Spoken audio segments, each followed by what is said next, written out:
Olá a todos, meu nome é Luciano, eu sou instrutor de trânsito. A partir desse vídeo, nós vamos começar uma sequência de videoaulas sobre o conteúdo legislação de trânsito. Nós vamos ver alguns artigos do Código de Trânsito Brasileiro e também legislação complementar, que seriam algumas resoluções do Conselho Nacional de Trânsito. Vamos começar sobre o processo de habilitação. O processo de habilitação está previsto a partir do artigo 140 do Código de Trânsito Brasileiro.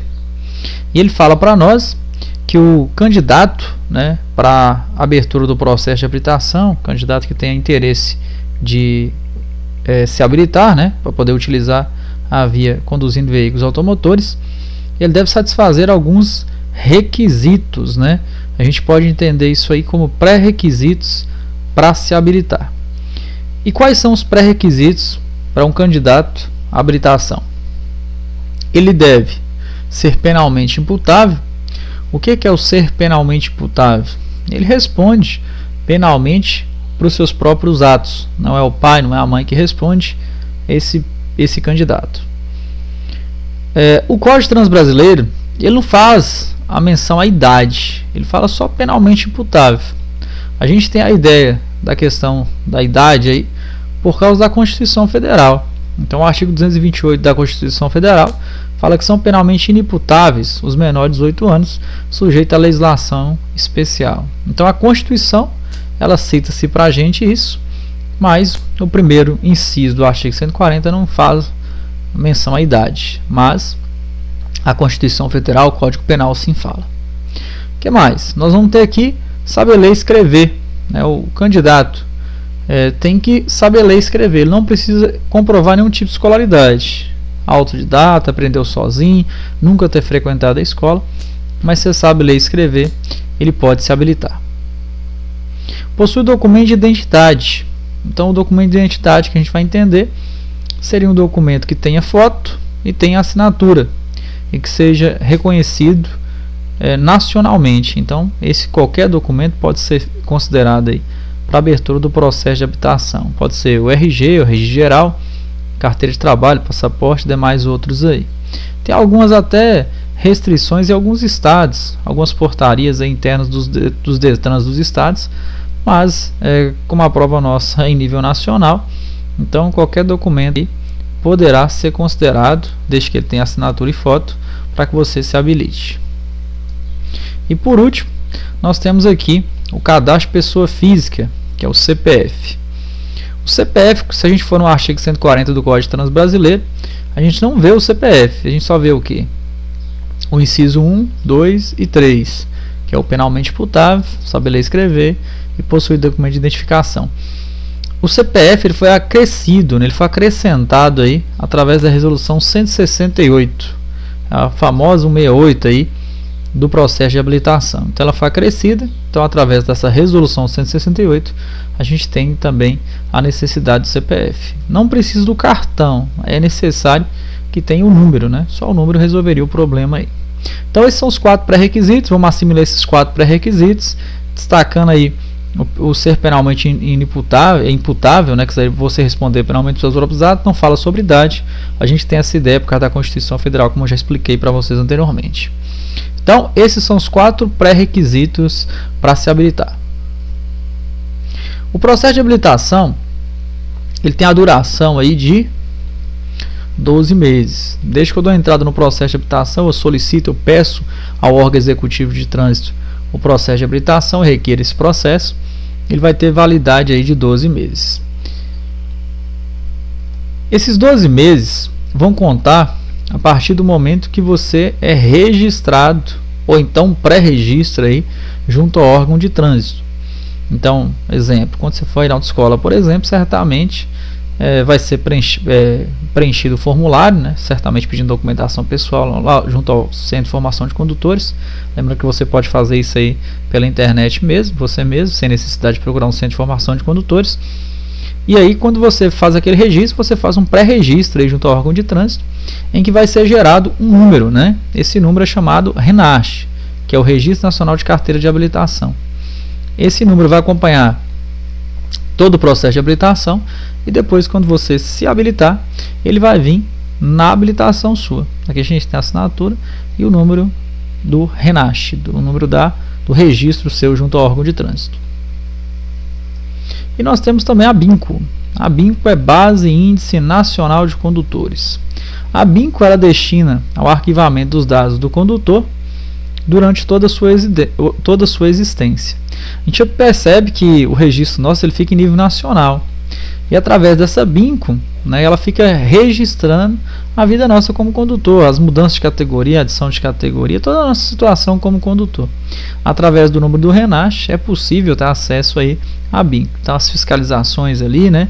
Então mesmo eu habilitando em qualquer estado, por exemplo, estado nosso, que é Minas Gerais aqui no caso, mas você dirigindo em qualquer outro estado, você esse registro, esses dados, essa situação sua, ela fica em nível nacional. Então, o RENASH é o registro, o número, né, que vai vir na carteira, o registro seu, a sua identificação, e a BINCO é a Base Índice Nacional, ela seria o arquivamento de todos os dados, né, seria como se fosse a ligação de todos os DETRANs com o Departamento Nacional de Trânsito, DENATRAN, sabendo a situação nossa em nível nacional. Aqui nós temos a identificação biométrica. A identificação biométrica, né, foi através da resolução 287, e essa resolução ela fala para a gente que os serviços que a gente requerer sobre os órgãos executivos de trânsito vão ter que ser através da identificação biométrica. Por exemplo, o processo de habilitação, as mudanças ou adição de categoria, a renovação da carteira de habilitação, dentre outros. Para que isso? Na verdade, seria para identificar se é você mesmo que está fazendo o serviço, né? Se é você mesmo que está procurando o processo de habilitação, se é você mesmo que está adicionando ou mudando de categoria. Isso é para ter a certeza que essas aulas ou esse serviço está sendo presencial. Cursos e exames para habilitação. Nesse caso, quais são os cursos ou os exames que eu vou ter que passar para me habilitar? Nós vimos aí só os pré-requisitos, as exigências para a abertura do processo de habilitação. Nós vamos ter aqui o primeiro, seria a primeira etapa, na verdade, seria aptidão física e mental, e no caso, isso aqui na verdade seria os exames popularmente conhecidos como os exames na clínica, né, avaliação psicológica e médica. Depois nós vamos ter legislação de trânsito, que seria lá o curso teórico de legislação de trânsito, no Centro de Formação de Condutores, autoescola, e consequentemente também o exame.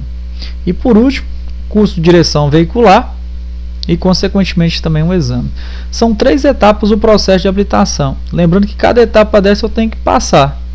Tem que ser avaliado lá na questão do exame médico, psicológico, passar nessa etapa.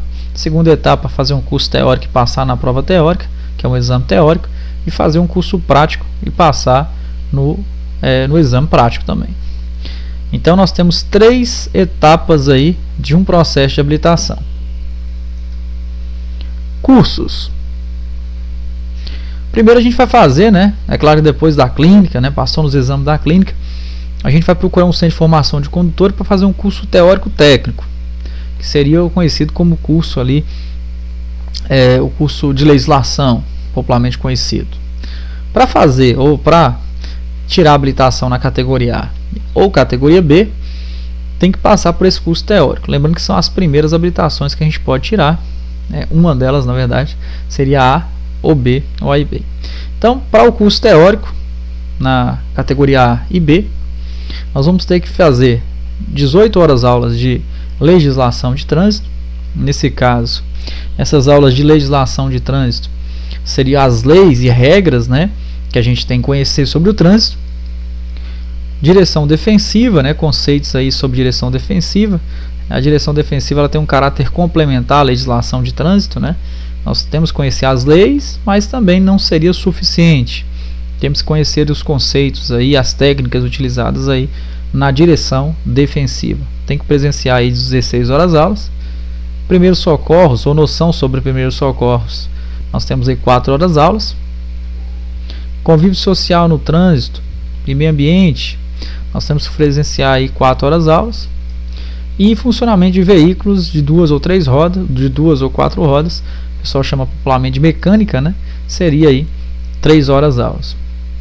Totalizando uma carga horária obrigatória de 45 horas aulas. Lembrando que essas aulas, elas têm aí duração de 50 minutos, e no caso elas são através de identificação biométrica, como a gente viu anteriormente no slide. A necessidade aí que o aluno presencie essas aulas, né? São aulas presenciais, completando a carga horária de 45 horas aulas. Lembrando que tem que fazer nessa sequência, essas horas aulas, né? 50 minutos cada aula. Presenciou essa carga horária exigida, aí sim a gente poderia passar para as próximas etapas aí, né? Então, esse é o curso teórico técnico para as categorias A e B. Eu não vou especificar cada uma dessas disciplinas, que quando vocês estiverem nas aulas, vai ser passado certamente o conteúdo específico dessa carga horária. A parte de legislação de trânsito, por exemplo, é uma dessas etapas que vai ser passado no CFC também. Nós temos também o curso teórico técnico para a CC. A CC é a autorização para conduzir ciclomotores. Mais à frente a gente vai entrar um pouco mais de detalhes sobre ela, mas aqui a gente vai ver como é que vai ser o curso teórico para ela. Lembrando que também deverá fazer para a CC os exames na clínica. Vai ter que frequentar 7 horas aulas de legislação de trânsito, 10 horas aulas de conceitos aí sobre direção defensiva, uma aula de noção sobre primeiros socorros, 2 horas aulas. E aqui a gente observa que é um pouquinho diferente, né? Vai ser nessas 2 horas aulas a disciplina, né? O plano de aula lá do instrutor vai ter que ser tanto de convívio social quanto funcionamento de veículos também. Então, dentro de 2 horas aula a gente vai ter os conceitos sobre meio ambiente e, consequentemente, também noção sobre veículos. Então, lá no Centro de Formação de Condutores, o instrutor vai fazer um planejamento de aulas, de 2 horas aulas ele tem que passar tanto meio ambiente e mecânica. A gente viu que para a categoria A e B, nós temos aí específico para meio ambiente e específico para funcionamento de veículos. Totalizando a carga horária de 20 horas aulas. Também, cada hora aula correspondente a 50 minutos. Então é um pouquinho diferente o curso teórico para a CC, mas de qualquer maneira as disciplinas são as mesmas, só com carga horárias menores para tirar autorização para conduzir ciclomotores. Curso prático de direção veicular. O curso prático de direção veicular para a primeira habilitação, quer dizer, o condutor ainda não é habilitado, está tirando a primeira carteira de habilitação, ele tem que cumprir uma carga horária obrigatória. Por que a gente fala obrigatória? Porque tem a identificação biométrica para comprovar que esse aluno ele estava frequentando essas horas aulas aí, para o órgão de trânsito ter a certeza que ele cumpriu com a sua obrigação. A CC, que é a autorização para conduzir ciclomotores, tem que presenciar 10 horas aulas. Dessas 10, 2 tem que ser em período noturno. Então tem que fazer quantas horas aulas para tirar CC? 10. Pronto. Mas das 10, pelo menos 2 à noite. Pode fazer todas à noite, no período noturno, mas pelo menos 2 tem que ser nesse período noturno. Para a categoria A, tem que fazer 20 horas aulas. Carga horária completa. Dessas 20, pelo menos 4 tem que ser no período noturno. Podendo, é claro, fazer todas à noite, mas é uma exigência pela questão da resolução 543 que seja pelo menos 4 noturnas. A categoria B tem que presenciar 25 horas aulas, carga horária completa do curso para direção veicular, 25 horas aulas, mas ainda tem mais algumas especificações. Hoje a gente tem o simulador de direção para veículos de 4 rodas, na verdade. E aí nós temos uma carga horária exigida também nele. Então, vamos entender assim. Carga horária total do curso para a categoria B, 25 horas aulas. Dessas 25, a gente tem que fazer 20 no veículo de aprendizagem. Então, no carro da autoescola, lá eu vou fazer o quê? 20 horas aulas. Sobrou quantas? Sobrou 5. Lembrando que dessas 20 ainda tem que fazer 4 no período noturno. Então, ficaria o quê? Eu poderia fazer 16 durante o dia, mais 4 durante a noite, dando 20 horas aulas. Sobrou 5 horas aulas aí. Essas 5 eu vou fazer no simulador de direção. Entenderam? Então observe. Tem que fazer 25 total. Vou pegar 20, vou fazer no carro da autoescola. Das 20, eu tenho que fazer 4 à noite. Sobra 5. 5 eu faço no simulador de direção. E no simulador de direção, uma das aulas vai estar simbolizando o período noturno. Aí eu acabo totalizando aí as 25 horas aulas obrigatórias. Adição de categoria. Nesse caso, o candidato ele já tem habilitação e ele quer outra, né? Então, nesse caso, já não é a primeira habilitação. Já tirou a carteira e vai adicionar a sua categoria. Como é que vai ficar? Para a categoria A, então quem tem B e quer uma A, ele tem que fazer 15 horas aulas. Observe que a categoria A, primeira habilitação era 20, ele só faz 15. Dessas 15, 3 tem que ser no período noturno. Fazendo 15, mas tem que deixar pelo menos 3 horas aulas aí para fazer no período noturno. Categoria B, então quem tem A e vai adicionar a B, ele tem que fazer 20 horas aulas. Lembra que para a primeira habilitação era 25. Ele tem que fazer 20. E como é que fica aí, né? Lembrando que também tem simulador de direção para adição de categoria. Dessas 20, ele vai fazer 15 no veículo da autoescola. Então, das 20, ele faz 15 no carro da autoescola. E dessas 15 que ele vai fazer no carro da autoescola, pelo menos 3 tem que ser à noite.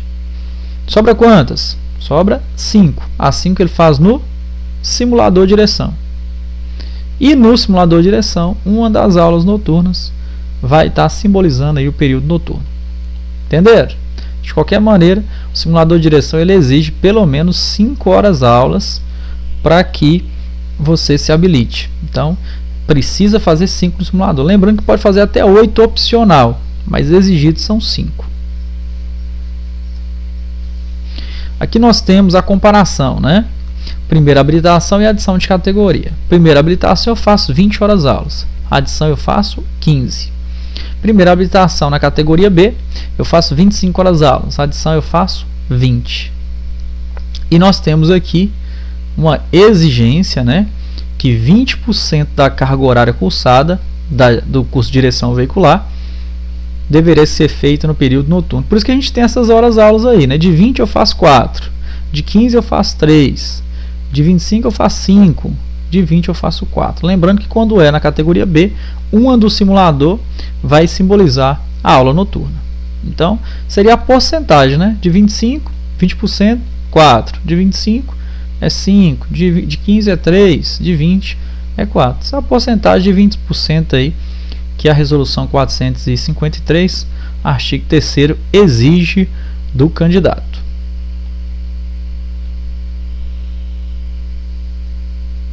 Prova eletrônica. Desde outubro de 2009 foi implantado aí a prova eletrônica. Antigamente era uma prova escrita, né? A gente tinha que preencher o gabarito. Hoje a gente tem a prova eletrônica. Aqui, no caso, seria o tecladinho próximo do que vocês vão fazer na prova suas. Ela vai ter essa teclazinha verde, que é iniciar a prova. Vai ter a tecla cinza, que é limpar, apagar a marcação. Nós vamos ter as teclas amarelas, anterior e próximo, que vão passar a prova, vão mudar a questão, né, ou voltar a questão para a reavaliação da prova. A tecla vermelha é encerrar a prova. E as teclas A, B, C e D são de marcar opções. A, B, C e D. Nós só temos até a D, viu, pessoal? Essa aqui é porque antigamente até tinha a opção AE, hoje não tem mais. Então seria só A, B, C, D para as opções, né? Que seria uma prova de 30 questões e, consequentemente, a gente tem que acertar pelo menos 70% ou 60% da prova, dependendo de qual habilitação que a gente está tirando ali, né? Então, no caso aqui é só a apresentação mesmo da prova, né? É só porque vocês vão fazer, não vai perguntar como é que faz, que era só vocês olhar a telinha, o tecladinho lá, que está mostrando as nomenclaturas certinho. Então só para vocês terem uma noção de como vocês vão fazer a prova, né? Vai estar uma tela do computador, vai ter uma cabine e vai ter alguém para auxiliar vocês lá. Caso tenha algum problema lá na máquina, alguma falha do equipamento, certamente vai ser mudado vocês de cabine. A prova eletrônica, ela vai ser para a CNH, né, que no caso seria a categoria A ou B. Ela vai ser uma prova de 30 questões, sendo que o candidato tem que ter um aproveitamento de pelo menos 70% da prova. Então, de 30 questões, tem que acertar pelo menos 21. Se for ACC, é uma prova de só 15 questões e tem que acertar 60%, né, ter um aproveitamento da prova de 60%. Então, de 15, a gente vai acertar pelo menos 9. Tem que ter essa mínima porcentagem aí para ser aprovado. Caso de 30 questões, no caso seria para as categorias A ou B, nós vamos ter que acertar pelo menos 21.